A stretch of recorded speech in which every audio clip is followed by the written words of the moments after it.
Researchers have been studying the factors that influence us to say yes to the requests of others for over 60 years, and there can be no doubt that there's a science to how we are persuaded, and a lot of this science is surprising. When making a decision, it would be nice to think that people consider all the available information in order to guide their thinking, but the reality is very often different. In the increasingly overloaded lives we lead, more than ever, we need shortcuts or rules of thumb to guide our decision-making. My own research has identified just 6 of these shortcuts as universals that guide human behavior. They are reciprocity, scarcity, authority, consistency, liking, and consensus.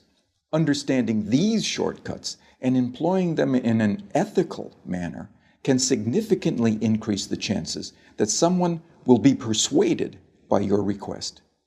Let's take a closer look at each in turn. So, the first universal principle of influence is reciprocity. Simply put, people are obliged to give back to others the form of behavior, gift, or service that they have received first. If a friend invites you to their party, there's an obligation for you to invite them to a future party you are hosting. If a colleague does you a favor, then you owe that colleague a favor. And in the context of a social obligation, people are more likely to say yes to those that they owe. One of the best demonstrations of the principle of reciprocation comes from a series of studies conducted in restaurants. So the last time you visit a restaurant, there's a good chance that the waiter or waitress will have given you a gift. Probably at about the same time that they bring your bill. A liqueur perhaps, or a fortune cookie, or perhaps a simple mint. So here's the question. Does the giving of a mint have any influence over how much tip you're going to leave them? Most people will say no, but that mint can make a surprising difference. In the study, giving diners a single mint at the end of their meal typically increased tips by around 3%. Interestingly, if the gift is doubled and 2 mints are provided, tips don't double. They quadruple, a 14% increase in tips. But perhaps most interestingly of all is the fact that if the waiter provides 1 mint, starts to walk away from the table, but pauses, turns back, and says, "For you nice people, here's an extra mint," tips go through the roof. A 23% increase, influenced not by what was given, but how it was given. So the key to using the principle of reciprocation is to be the first to give and to ensure that what you give is personalized and unexpected. The second universal principle of persuasion is scarcity. Simply put, people want more of those things they can have less of. When British Airways announced in 2003 that they would no longer be operating the twice-daily London-New York Concorde flight because it had become uneconomical to run, sales the very next day took off. Notice that nothing had changed about the Concorde itself. It certainly didn't fly any faster, the service didn't suddenly get better, and the airfare didn't drop. It had simply become a scarce resource, and as a result, people wanted it more. So when it comes to effectively persuading others using the scarcity principle, the science is clear. It's not enough simply to tell people about the benefits they'll gain if they choose your products and services. You'll also need to point out what is unique about your proposition and what they stand to lose if they fail to consider your proposal. Our third principle of influence is the principle of authority, the idea that people follow the lead of credible, knowledgeable experts. Physiotherapists, for example, are able to persuade more of their patients to comply with recommended exercise programs if they display their medical diplomas on the walls of their consulting rooms. People are more likely to give change for a parking meter to a complete stranger if that requester wears a uniform rather than casual clothes. What the science is telling us is that it's important to signal to others what makes you a credible, knowledgeable authority before you make your influence attempt. Of course, this can present problems. You can hardly go around telling potential customers how brilliant you are, but you can certainly arrange for someone to do it for you. And surprisingly, the science tells us that it doesn't seem to matter if the person who introduces you is not only connected to you, but also likely to prosper from the introduction themselves. One group of real estate agents were able to increase both the number of property appraisals and the number of subsequent contracts that they wrote by arranging for reception staff who answered customer inquiries to first mention their colleagues' credentials and expertise. So, customers interested in letting a property were told, "Lettings? Let me connect you with Sandra, who has over 15 years' experience letting properties in this area." Customers who wanted more information about selling properties were told, "Speak to Peter, our head of sales. He has over 20 years' experience selling properties. I'll put you through now." The impact of this expert introduction led to a 20% rise in the number of appointments and a 15% increase in the number of signed contracts. Not bad for a small change informed from persuasion science that was both ethical and costless to implement. The next principle is consistency. People like to be consistent with the things they have previously said or done. Consistency is activated by looking for and asking for small initial commitments that can be made. In one famous set of studies, researchers found, rather unsurprisingly, that very few people would be willing to erect an unsightly wooden board on their front lawn to support a Drive Safely campaign in their neighborhood.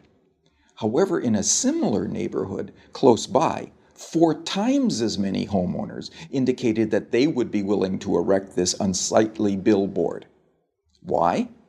Because 10 days previously, they had agreed to place a small postcard in the front window of their home that signaled their support for a Drive Safely campaign.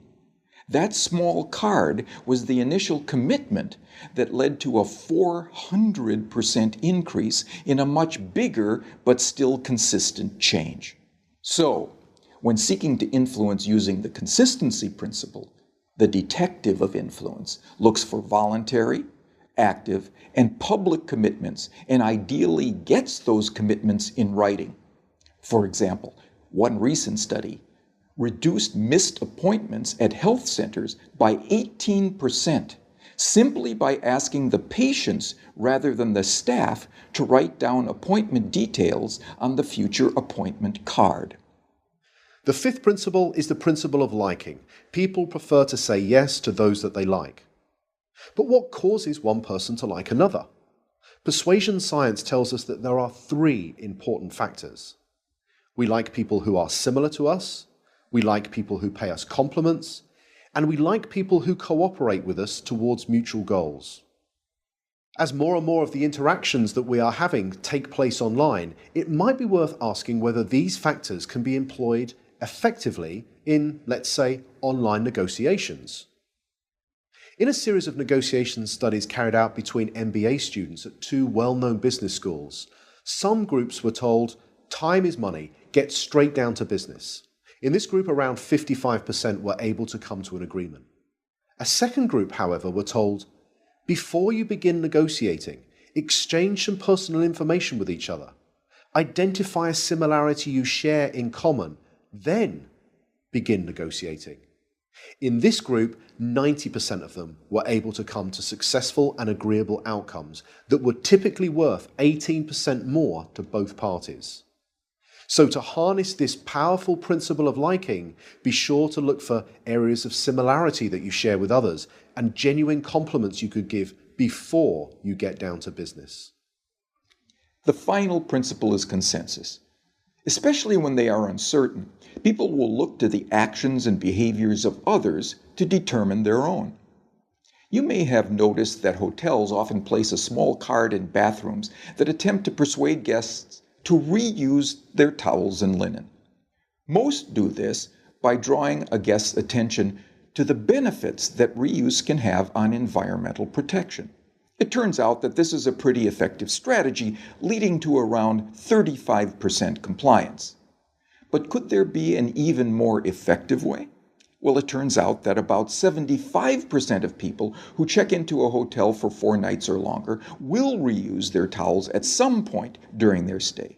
So what would happen if we took a lesson from the principle of consensus and simply included that information on the cards and said that 75% of our guests reuse their towels at some time during their stay, so please do so as well.